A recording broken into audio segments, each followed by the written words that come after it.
सभी सुंदर साथ को कोटान कोट प्रेम प्रणाम। सुंदर साथ जी, पिछले वीडियो में हमने श्री कीर्तन ग्रंथ के प्रकरण 125 की 12 तक की चौपाई का पाठ किया। आज हम आगे की चौपाइयों का पाठ करेंगे। सुंदर साथ जी, अगर आपको यह वीडियो अच्छा लगे तो प्लीज़ लाइक करें और जो भी सुंदर साथ आपके साथ जुड़े हुए हो उन सबको भी यह वीडियो अवश्य शेयर करें। सुंदर साथ जी, जिन्होंने अब तक हमारे इस चैनल को सब्सक्राइब नहीं किया वे प्लीज़ इस चैनल को सब्सक्राइब कर दे ताकि आने वाले नई वीडियो का नोटिफिकेशन आपको तुरंत मिल जाए।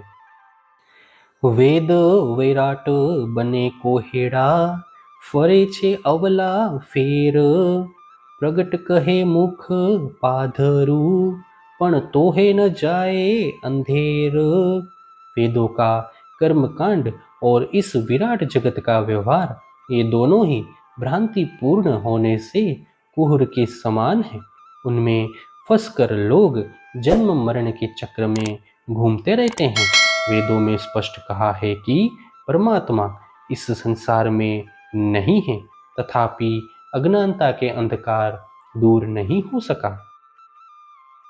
साध कोहेड़ो एने तोहज कहे छे जो सवले अवलू भासे सतवस्त कोई देखे नहीं असत ने सहु प्रकाश से।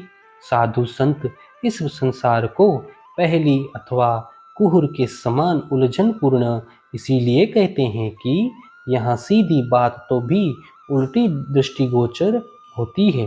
सत्य वस्तु को तो कोई देखता भी नहीं, सब असत्य को ही उजागर कर रहे हैं। कोई सत वोहरे कोई असत वोहरे कोई बंधाए बंध व्यापार एणी पेरे करे व्यवहारिया ए चोटो एणी सनंध। इस संसार में कई लोग सत्य वस्तु को स्वीकार करते हैं, अन्य कई लोग असत्य वस्तु को सत्य मानकर उसका उपभोग करने लगते हैं। कुछ तो मात्र कर्म के बंधनों में ही बंधकर पड़े रहते हैं। यहाँ के क्रेता इस प्रकार से व्यापार करते हैं। यह चौक बाजार ही कुछ इस प्रकार का है। एणे अंधेर कोहेड़े अनेक बांधिया वस्त खरी नव जुए बंध बंधावी बाजार माहे पछे वारो वछूटे घणू रुए। वैराट के इस अंधकार में शास्त्रों के बाह्य ज्ञान रूपी कुहिर ने अनेक लोगों को कर्म के बंधनों से बांध दिया है, इसीलिए वे लोग सत्य वस्तु को देख नहीं सकते। इस बाजार में लोग कर्म के बंधनों में बंध जाते हैं एवं समय निकल जाने पर अंत में दुखी होकर रोने लगते हैं। कोई करे हजार गणा कहने ते मूलगा जाए कोई बंधाई पड़े फंद माहे कोई कोठी धजा कहवाए। इस संसार के बाजार में रहकर भी कई भक्तजन भक्ति कर अपने धन को 1000 गुना बढ़ा लेते हैं, जबकि अनेकों का मूलधन अर्थात मनुष्य जीवन ही डूब जाता है। कई लोग झूठे बंधनों में फंस जाते हैं, कोई बिरले ही भक्त कहलाते हैं। वे छल से बचकर आगे निकल जाते हैं तथा सफल व्यापारी श्रेष्ठ वणिक कहलाते हैं। कोई बहोरे सतवस्तने रास जवेर खर्चाए अखंड धन तेने अनंत आवियु ते 14 भवन धनी थाए। कई लोग सतगुरु द्वारा दिए गए ज्ञान व सत्य वस्तु को खरीदते हैं, इसमें अपनी संपत्ति व्यय करते हैं। उनके पास ब्रह्म ज्ञान रूपी अखंड धन अपरिमित रूप से बढ़ने लगता है, जिससे वे 14 लोकों के स्वामी हो जाते हैं। बीजो फेरो एस्याने करे थयो ते सेठ सरीख टली वाणोतर धनी थयो ते अखंड सुख लेसे अत्रिख। ऐसे भक्त अब पुनः जन्म लेकर संसार में क्यों आएंगे? वे तो अमूल्य धन प्राप्त कर भगवान के समान हो गए हैं। वे तो सामान्य व्यापारी से ऊपर उठकर धनवान बन गए हैं, इसीलिए अब वे परलोक में अखंड सुख प्राप्त करेंगे। कोण फेरो करे वली, अखंड धन आवे अपार, साहुकारी तमे करो ने निहचल, तो नीध पामो निर्धार। ऐसा अपार धन प्राप्त हो जाने पर इस संसार के जन्म मरण के चक्र में कौन फंसेगा।